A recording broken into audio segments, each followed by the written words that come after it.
When I was a boy, I was taught that the most important thing for a young person is education. Well, our next guest has literally written the book on education leadership.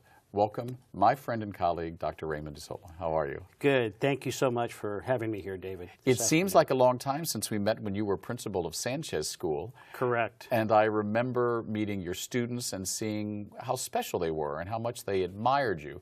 And that experience has led you to write a book on educational leadership. Talk to me about it. Well, based on my 13-year tenure as principal at Sanchez School, I really began to understand deeper and deeper the important role that a principal could play in students, parents, and teachers' lives.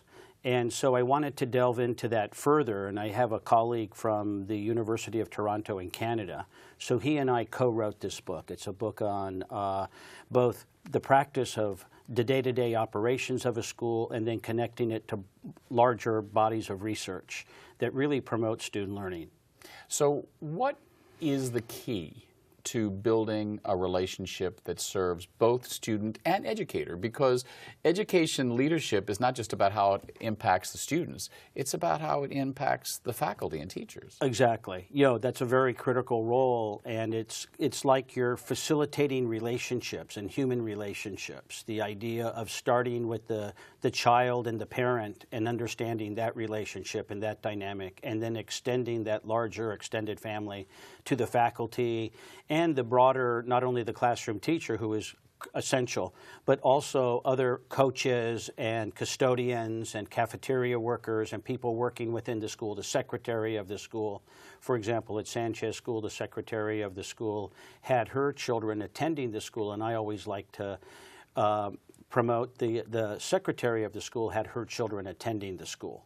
And my kind of yardstick of the quality of education was that I would want my children to attend Sanchez School. That was kind of my yardstick to look at. Well, and you know, and that's so different from what some people considered the model. It used to be, okay, the parents sent their children off to the school, and maybe they saw them in the morning when they dropped them off, and maybe they saw them in the afternoon when they picked them up. They didn't have a relationship with the leadership of the school. Right, and we talk about that in the book. We talk about the important role that parents, and in this day and age with so many different types of family configurations, we call them the caregivers of the children. But the idea that they're co-educators with us in the school, so we're co-educating the children, and the more that we're aligned with values and academic performance, completing homework assignments, being to school on time, and we have these common set of expectations, and we're working together and we're modeling that for the children, and that the school is a place of learning for the co-educators as well as the children, then it's an exciting environment. And I think when you've come to Sanchez School,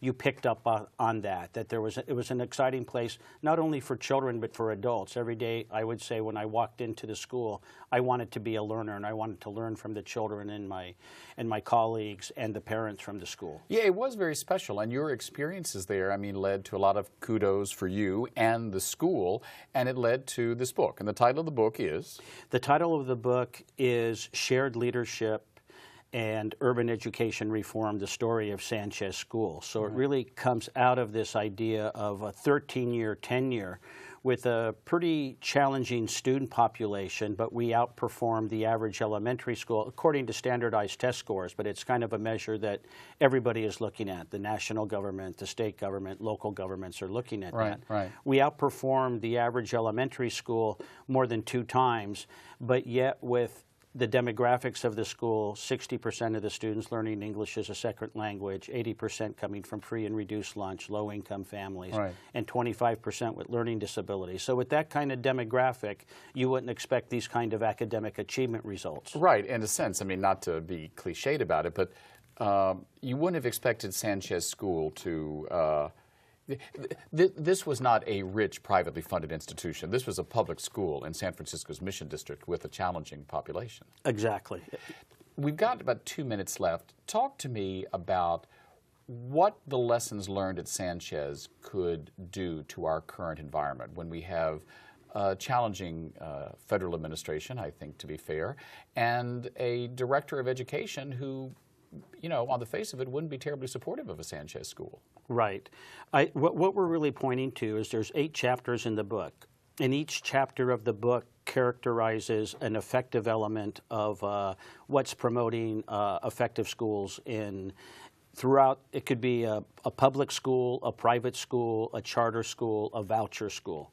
For example, the connection of early childhood education and the elementary grades, starting early with the children, the idea of teacher leadership development, the idea of creating an environment, an outside learning environment where students are challenged and that they have physical development opportunities. And so there's various chapters in the book that help to promote this idea of what are characteristics of schools that promote academic achievement. Right. And this is kind of across the spectrum. Naturally, in a high poverty school, that would be even more important because families are more dependent on this institution of learning as a place for students to be successful. But it's true across the board. Right. We've only got about 20 seconds left. Tell me what you would say to President Trump, who just rescinded these orders defending transgender students. In just a few seconds, what would you like to say to him about that?